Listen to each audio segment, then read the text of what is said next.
A continuación vamos a presentar a un médico intensivista, el doctor Juan Carlos Dávila Fernández, quien es, el doctor Dávila es jefe de la terapia intensiva del Hospital Regional número 1 de la ciudad de Oaxaca, del Instituto Mexicano del Seguro Social. Pues tiene experiencia clínica importante en todo lo que es la atención directa con el paciente grave, con publicaciones, tanto en artículos como en publicaciones de libros, y siempre ha sido un entusiasta colaborador en todos los tópicos de medicina crítica. El doctor Dávila nos va a presentar el tema de hipoxemia silenciosa en el paciente con COVID-19. Doctor Dávila, adelante. ¿Qué tal? Muy buenos días a todos. Muchísimas gracias al doctor José Jalabe, maestro Jalabe, por la invitación, doctor Gilberto Vázquez de Anda, por la invitación también para participar en esta muy interesante simposio.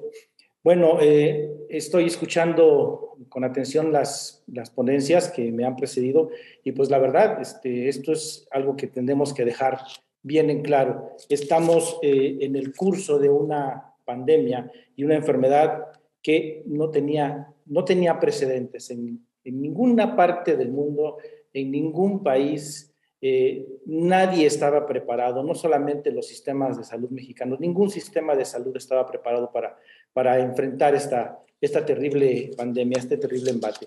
Y bueno, nos ha generado una gran cantidad de retos, principalmente con referencia, en este caso vamos a hablar en específico con la fisiopatología. Todavía tenemos hay muchas cosas que están todavía no muy claras. El doctor Ferraz nos acaba de hacer un excelente análisis y bueno, al momento quiero comentarles esto que de hecho lo vimos hace un año y lo comentamos hace un año de una forma un tanto accidentada porque no pudimos compartir la presentación. Bueno, que hemos visto que los pacientes con infección por SARS-CoV-2 pueden presentar niveles de oxemia bajos, extremadamente bajos, y que se puedan considerar o se consideraban como compatibles con la vida. Esto en ausencia de síntomas.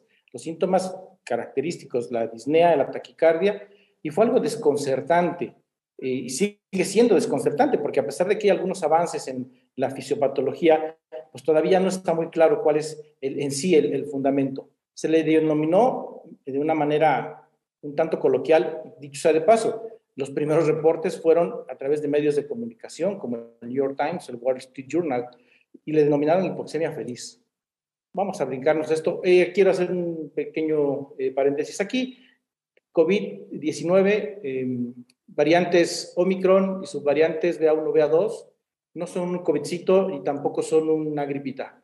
COVID-19 es un virus que tiene afectación multisistémica y este cuadro lo dice claramente.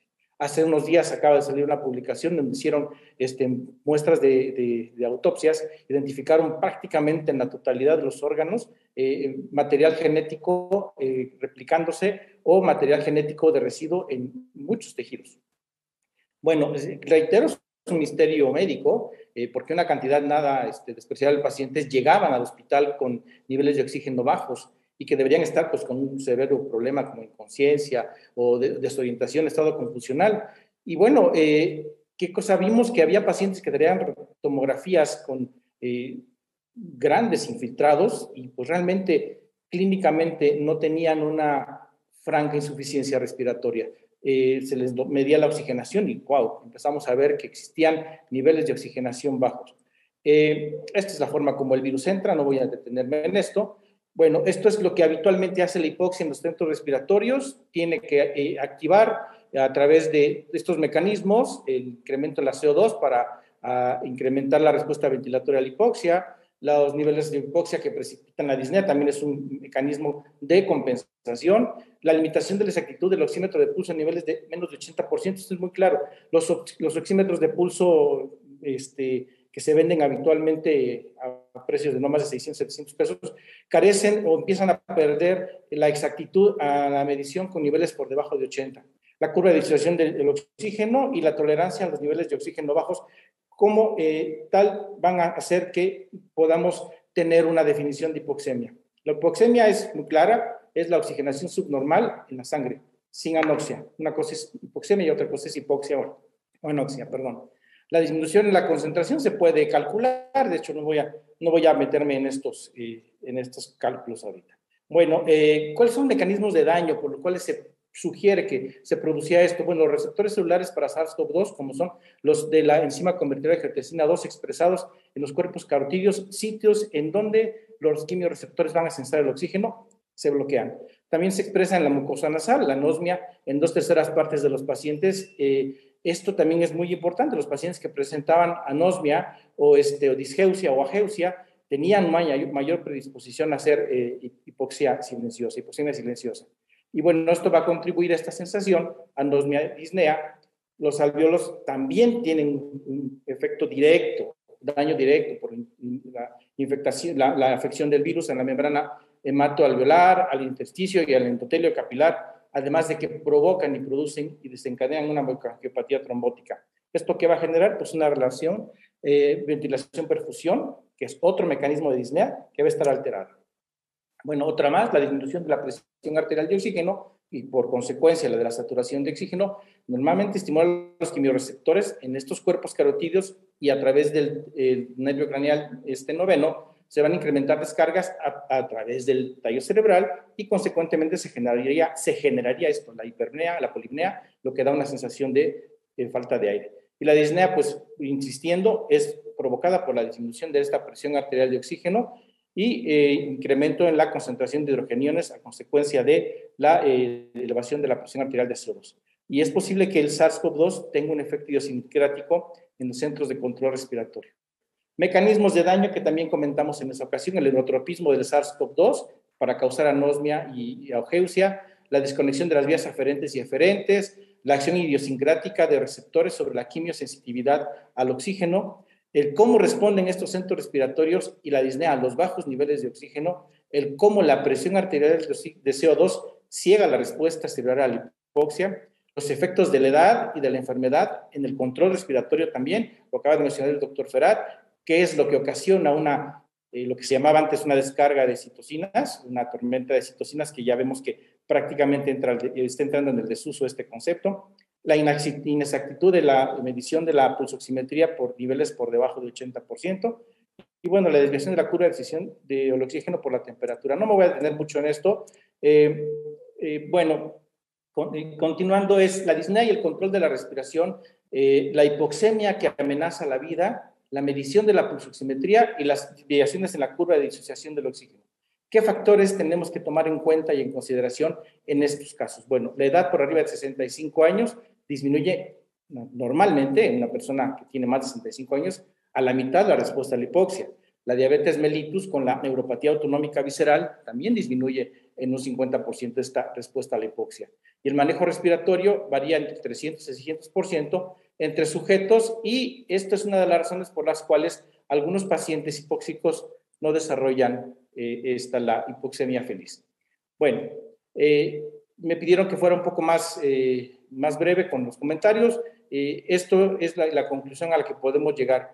COVID-19 ha generado y sigue causando muchas sorpresas, pero las características que desconciertan a todos los médicos resultan menos extrañas cuando se tienen bien establecidos los principios de la fisiología respiratoria. Pues aún así, la fisiología respiratoria con la infección de SARS-CoV-2, pues también se vio comprometida. ¿Por qué? Porque lo que conocíamos o lo que sabíamos con este concepto de hipoxemia silenciosa prácticamente se vino a hacer a un lado y tuvimos que empezar a entender otros conceptos. Entender que estos mecanismos se pueden incrementar y mejorar la calidad de los cuidados con nuestros pacientes. Esta hipoxemia representa un mayor reto en la identificación temprana y esto nos puede llevar a que si la identificamos de manera temprana podamos mejorar los estándares de tratamiento. Paréntesis en este punto. A partir de la tercera ola Delta, nos empezamos a dar cuenta que la hipoxemia silenciosa empezó a ser menos frecuente.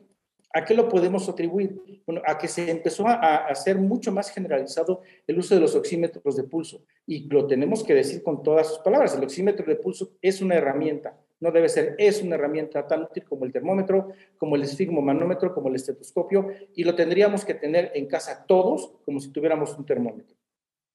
Entonces, el uso del oxímetro de pulso es obligatorio. y su utilidad es incuestionable. La fisiopatología de la hipoxemia pues todavía permanece inadecuadamente explicada. No lo podemos decir categóricamente es por esto o es por lo otro. Existen tres características distintivas. Primero, una diferencia en la distintibilidad pulmonar y las respuestas vasculares pulmonares a la hipoxia. Esto tiene que ver con la vasoconstricción pulmonar hipóxica y también a la detección a través del sistema nervioso y su respuesta hacia la hipoxia. Nos estamos enfocando más en la actualidad en estos 3 puntos. Los posibles efectos del virus en el sistema nervioso periférico, en el sistema nervioso central y en la vascularidad pulmonar. Por lo tanto, se requiere de un mayor y mejor conocimiento de la discordancia entre las extensiones de hipotermia, disnea, distensibilidad pulmonar y anormalidades radiográficas. Como lo puedo comentar, no tenemos como tal un caso de libro y no podemos decir COVID-19 es esto. Hay es una pléyade de manifestaciones clínicas, hay una pléyade de pacientes que tienen diferentes presentaciones. Reitero, a mí me ha tocado ver pacientes francamente hipoxémicos que están como si nada. Y también quiero hacer otro paréntesis. En las siguientes 48, 72 horas, esos pacientes van a desarrollar o desarrollaron insuficiencia respiratoria aguda y tuvieron que internarse. Por lo tanto, es mandatorio que aquel paciente que presente hipoxemia silenciosa debe, sin mayor demora, acudir a un centro hospitalario. Se pueden considerar como una consecuencia fisiopatológica a la infección o de la infección por el virus SARS-CoV-2, más que una consecuencia del espectro a través de las sensibilidades y de respuestas hipóxicas, no hipnóticas, hipóxicas, vasculares y pulmonares. Los pacientes con hipoxemia silente tienen un alto riesgo de deterioro rápido en horas. Y este estado no excluye, lo anterior expuesto, que el daño pulmonar continuo ni que la inflamación sistémica puedan provocar SIRA grave. Hay un estudio que salió publicado en el mes de julio, donde hacen una comparación entre lo que ocurre en el SIRA normal por otras características, por otras causas, y el SIRA que se desencadena por COVID-19. Y ahí encontraron unas grandes diferencias por qué el paciente que tiene SIRA por otras causas no desarrolla hipoxemia silenciosa. Y tiene que ver mucho con lo que acabo de mencionar en referencia a estos aspectos fisiopatológicos. Pues bueno, es cuanto lo que tengo por comentarles. No sé si quisieran hacer algún comentario. Estoy a la orden para cualquier duda. Muchas gracias. Doctor Dávila, muchas gracias por tu presentación de este tema tan interesante que es la hipoxemia silenciosa y que bueno, ya tendremos oportunidad de platicar o comentar al respecto. Muy amable por estar con nosotros el día de hoy y compartir tu experiencia. Buen día.